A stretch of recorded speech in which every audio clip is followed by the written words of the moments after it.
पहला क्वेश्चन है 1 प्लस को 60 डिग्री बटा में 1 माइनस को 60 डिग्री।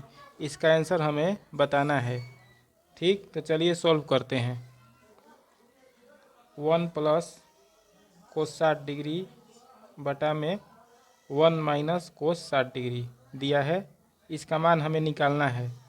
तो लिखेंगे 1 प्लस को 60 डिग्री के मान कितना होता है। cos 60 डिग्री के मान होता है 1/2। तो यहाँ पर लिखेंगे 1 प्लस 1/2 डिवाइडेड बाई, यहाँ पर है 1 माइनस cos 60 डिग्री। तो लिखेंगे 1 माइनस और cos 60 डिग्री का मान लिख देंगे यहाँ पर 1/2। ठीक, ऊपर और नीचे एलसीएम निकालेंगे। ऊपर एलसीएम हो जाएगा 2, 2 में 1 से गुणा करेंगे 2 प्लस 1 बटा में 2 में 1 से गुणा होगा 2 माइनस 1 बटा में 2। यहाँ का 2 और यहाँ का 2 कैंसिल हो जाएगा। ठीक, 2 प्लस 1 3 हो जाएगा, डिवाइडेड बाई 2 माइनस 1 1 हो जाएगा। और नीचे 1 रहता है तो 1 का वैल्यू नहीं रहता है, तो केवल आंसर आ जाएगा 3। ठीक, अर्थात हम लोगों का ऑप्शन बी सही है। ठीक, अब नेक्स्ट क्वेश्चन की ओर चलते हैं। नेक्स्ट क्वेश्चन है, यदि tan थीटा बराबर √3 तो हमें कोट थीटा का मान निकालना है। ठीक, दूसरा नंबर क्वेश्चन दिया है tan थीटा बराबर √3। ठीक, तो हमें कोट थीटा का मान निकालना है। ठीक, हम लोग जानते हैं कि tan 30 डिग्री का मान tan 60 डिग्री का मान √3 होता है। ठीक, अर्थात थीटा का वैल्यू होगा 60 डिग्री। थीटा बराबर हो जाएगा 60 डिग्री। ठीक, अब हमें कोट थीटा का मान निकालना है। Is equal to cot theta के स्थान पर 60 डिग्री ले लेंगे और कोट 60 डिग्री का मान होता है 1/√3। ठीक, अर्थात इसका करेक्ट आंसर हो जाएगा बी नंबर 1/√3। ठीक, अब तीसरा नंबर क्वेश्चन को सोल्व करते हैं। तीसरा क्वेश्चन दिया है, बिंदु Q से किसी वृत्त की स्पर्श रेखा की लंबाई 12 सेंटीमीटर है। एक वृत्त बनाएंगे जिसका सेंटर O है। ठीक, एक बिंदु है Q, यहाँ पर मान लीजिए यहाँ पर Q है। तो यहाँ से किसी वृत्त की स्पर्श रेखा की लंबाई 12 सेंटीमीटर है। यहाँ से किसी वृत्त की स्पर्श रेखा इसको मान लेंगे, यहाँ पर मान लेंगे P, और इसकी लंबाई दिया है 12 सेंटीमीटर। स्पर्श रेखा की लंबाई दिया है 12 सेंटीमीटर। तो QP का मान हो जाएगा 12 सेंटीमीटर।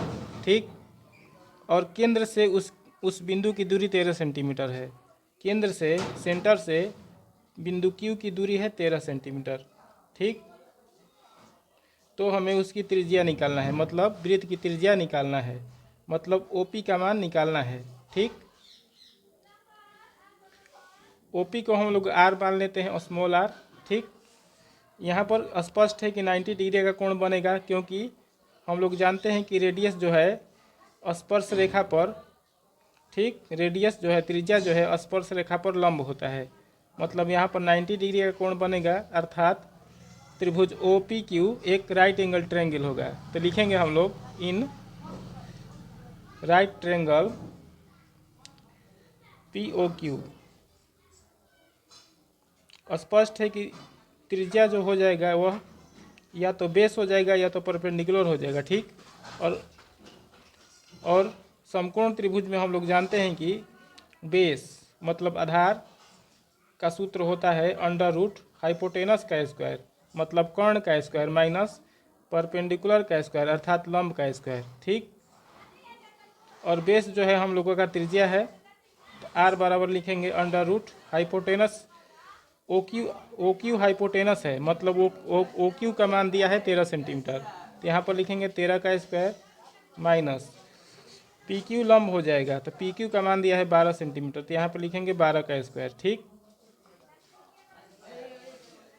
√ 13 का स्क्वायर हो जाएगा 169 माइनस 12 का स्क्वायर हो जाएगा 144। ठीक, 169 में से 144 घटाएंगे, 9 में से 4 जाएगा 5 और 6 में से 4 जाएगा 2 और 1 1 कट जाएगा, मतलब √ 25 हो जाएगा। ठीक, और अंडर रूट 25 का मान होता है 5। ठीक, अर्थात हम लोगों का त्रिज्या निकल गया 5 सेंटीमीटर। अर्थात क्वेश्चन नंबर 3 का करेक्ट ऑप्शन है सी नंबर। ठीक, अब नेक्स्ट क्वेश्चन की ओर चलते हैं। क्वेश्चन नंबर 4 में हमें बताना है कि कौन सा बहुपद नहीं है। बहुपद के डिफिनीशन से हम लोग इसको पता करेंगे। यहाँ पर x² है। बहुपद के डिफिनीशन के अनुसार किसी वेरिएबल का पावर होल नंबर होना चाहिए। तो यहाँ पर 2 है तो 2 होल नंबर है, और यहाँ पर 1/x⁻² है। तो जब भी डिवाइड में वेरिएबल रहेगा उसका पावर माइनस इंटीजर रहेगा तो उसको पोलिनोमियल ही कहा जाता है, क्योंकि जब यह पलटेगा तो इसका पावर प्लस में हो जाएगा। ठीक, तो यह बहुपद है और हमें बताना है कौन बहुपद नहीं है। यहाँ पर वेरिएबल है इसमें और यहाँ पर वेरिएबल है, दोनों का पावर होल नंबर है। ठीक, तो यह भी बहुपद है। इसमें यहाँ पर वेरिएबल है और यहाँ पर वेरिएबल है, इसको हम ऐसे लिख सकते हैं x प्लस इसको ऊपर करेंगे तो हो जाएगा x⁻⁻1। तब पोलिनोमियल के डिफिनीशन के अनुसार किसी वेरिएबल का पावर निगेटिव इंटीजर नहीं होना चाहिए, केवल होल नंबर होना चाहिए।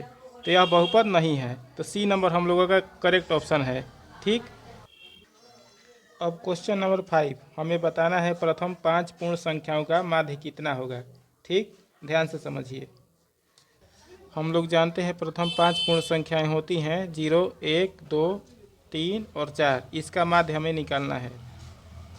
तो माध्य का फॉर्मूला होता है आंकड़ों का योग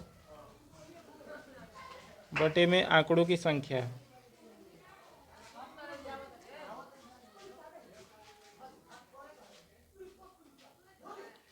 आंकड़ों का योग मतलब इन सब का योग कर देंगे, मतलब 0 + 1 + 2 + 3 + 4 बटा में 5 आंकड़े हैं, 0 से 4 तक 5 आंकड़े हैं, तो बटा में 5 कर देंगे। ठीक, सबको जोड़ेंगे 4 3 7, 7 2 9, 9 1 10 बटा में 5, 5 से कटाएंगे, 5 एकम 5, 5 दूना 10, 2/1 को केवल 2 लिखा जा सकता है।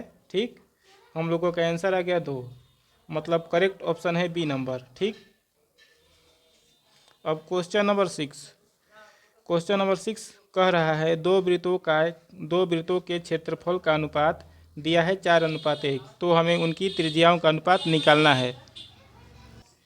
तो क्षेत्रफल का अनुपात दिया है 4:1 और त्रिज्या का अनुपात पूछ रहा है, तो दोनों का वर्गमूल कर देंगे तो त्रिज्या का अनुपात निकल जाएगा।